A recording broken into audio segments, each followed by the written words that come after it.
Right, muri yezimbabwe isusu tichikura tine zvataidzidziswa, tine zvataitoudzwa kuti aiwa ZANU PF everything chakaitwa neZANU PF yakati pari sununguko. ZANU PF yakagwira vanhu bato musangano simudza gumbo hai harizi rako hai ndere musangano iwe kanenge achiti chika songa hanzi gumbo harizi rako ndereni.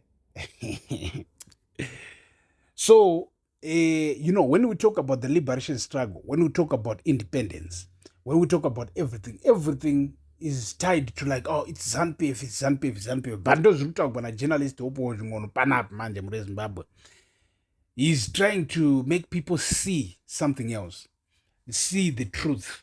So independence is not a ZANU PF affair. First of all, do you agree or you don't agree? Tisatapinda mafacts to why or why not. And it is ZANU PF that wanted us to believe that it is a ZANU PF affair. Independence is a national affair. People went to fight for the liberation of Zimbabwe, not on a party ticket. Mira. ZANU PF etukuona iri zvairi nhasi. It's a political party. But back then, muri Zimbabwe pakaendwa kuhondo vanhu macomrade boys paraijoina military boys and girls paraiyambuka richienda kuMozambique richienda kuZambia richinotrainiwa richiuya kuhondo. They were doing it. Were they doing it to say, oh, kune political party chanzi ZANU PF? Or they were doing it kuti unoona we might just get freedom and democracy. Freedom to vote watoda. Tichibvisa watoda munhu mutema. Freedom, we might get land. And we get land and resources, etc. So, zvirunzi vanhu havana kuinda kuhondo vachitombofunga zvoti kwakusina chinhu chotombonzi ZANU PF as a matter of fact at that stage kwakusina ZANU PF kubatanidzwa kweZAPU nezanla so ZANU PF kwakusina. And they went to fight as Zimbabweans, not as ZANU or ZAPU cadres. ZANU and ZAPU were merely vehicles that were used to fight for the independence of the country. People did not sit down and carefully choose between ZAPU or ZANU or their military wings, ZANLA and ZIPRA. Out of ideology or preference, in most cases, they joined the organization that was geographically closest to them or most accessible at the time. The central principle of the liberation struggle was simple: to fight for the independence of the country. And even pawaida kujoina hondo why join depending nokuti who do you have access to, who can pull you in, take you in, cross a border in the etc. Not so kana uri mostly kana uri une vanhu vaunoziva vari muZAP waitongojoina military gang yeZAP. Kana une vanhu vari muZANU vaunoziva waitongojoina military gang yeZANU. So zviri kunzi na hopewell. So what David Coulthard and others who are not ZANU PF members have done today is what happens in any normal society. National events are attended by leaders and citizens across political divides. Mayors have always attended independence and other national events, including nonpartisan figures such as Muchadei Masunda and many others. Apo. Tina vanhu vakawanda muri Zimbabwe nezuro. Musi independence vaiti iwe inini handisi kucelebrate ka independence kakadhakwa hatina independence bla bla bla bla bla. Alright, muri Zimbabwe ngaitimbotavara kuti chonzi independence chii. Alright, apa tinoda kungotaura from another angle. Muri Zimbabwe kuti ngaitimbotavara chinonzi independence chii. Right, chinonzi independence kuzvitonga kuzere for a certain group of people.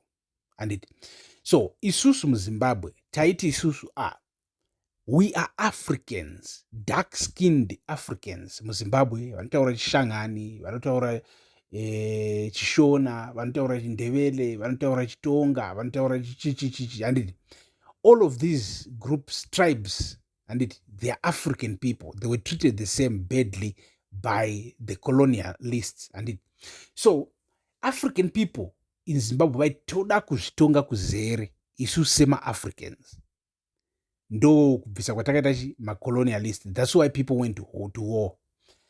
But after tazvitora kuzvitonga kuzere, by ourselves tiri toga tiri kuwana kuti paita mhandu pachedu. So we are actually independent because ari kutitonga uyu chizvagwa chemuno. Kana achinzi ari kutonga zvisizvo, ari kutonga zvisizvo asi ari chizvagwa chemuno. So we have independence on an international or a global level to say Zimbabweans are ruling themselves, for we are not being ruled by foreign. And unless kana maclaims ekuti Mnangagwa ndo kuZambia ndokuchi ari echokwadi. Kana ari echokwadi zvakaateta mafanisi. But kana chiri chizvagwa chemuno zvishuwauka, then tiri kuzvitonga asi hatisi kuzvitonga zvakanaka. So we on a global level we are independent, but internally we are not independent. And so independence, we are celebrating it on that global scale. As Zimbabweans, we made it. Those who talk on hopewell chingono no musatomborega mimi ZANU PF ichipersonalize achi independence. Regaiti mota zva David Coulthard murungu kayo mukomana wayo. So vamwe vaiti iwe vana David Coulthard havazi vacho vana Rhodesia here vataigwisa.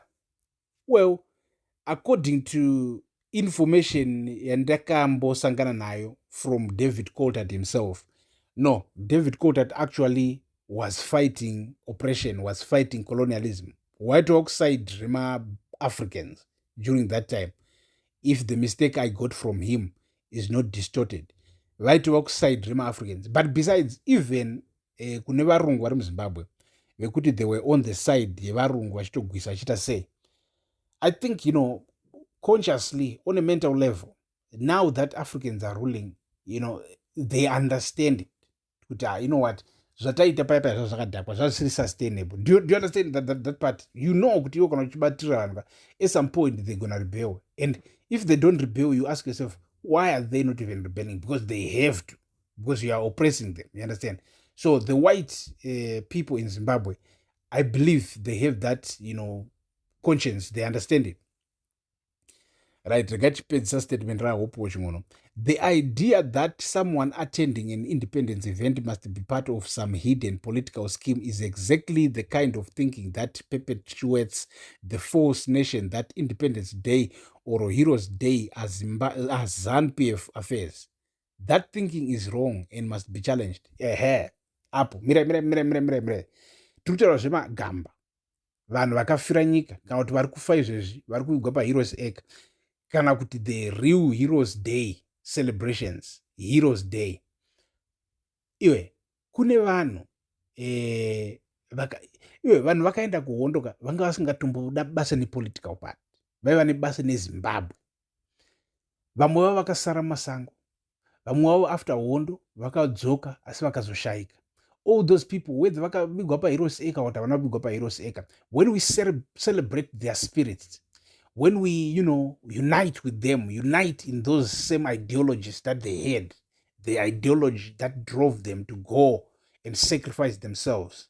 And when we tap into that ideology, when we tap into that spirit during Heroes Day, it has got nothing to do with, it's not a ZANU PF thing. And as long as ZANU PF is in power right now, of course, the president will be ZANU PF and he will be leading this Heroes Day and whatever. But we are saying, do you think right now, Chamisa ndo bata panyanga, do you think we are saying hatisiri kucelebrate Independence Day? Or do you think taakuchinja Independence Day toti zuva rapinda Chamisa panyanga ndo rava Independence Day?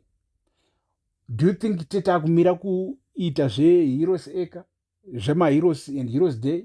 No, of course no. We will continue doing this. We will continue celebrating our heroes. We will continue celebrating our independence, etc. And because these things were done by Zimbabweans. Yeah, munyika ine vanhu 17 million. Zvogara chitagwa na Comrade Geza, may his soul rest in peace. Vachiti vanhu vanotambudza havambosviki kana 500. Munyika ine vanhu 17 million. Comrade Knox Chivero vakatoti havapfuuri kana 50. So a few, can paint this gigantic image saying they are too big, too untouchable, but a smoke screen. We should disengage from this partisan mindset and assert our ownership of these national occasions. These events are funded by taxpayers, by the government, not by ZANU PF. They belong to all of us Zimbabweans. I think this is real stuff. This is education in Zimbabwe. I think Hopewell is one of those guys who speaks sense most of the time. Sometimes we are too blunt. I will call him, to be insensitive with information. Kungopa vanhu information yavasati vava ready kugamuchira. You understand? Because you have to also understand that being logical, to be logical is a good thing. But if everybody tries to be logical, coordination becomes very, very hard. Because umwe noumwe ari kushandisa mafacts anawo and umwe anotori mafacts mashoma, umwe haatori mafacts at all, and they are trying to be logical. And, at the end of the day, coordination inobva yashayikwa at all. So sometimes people just like, you know what, I'm on autopilot. I'm not using brains.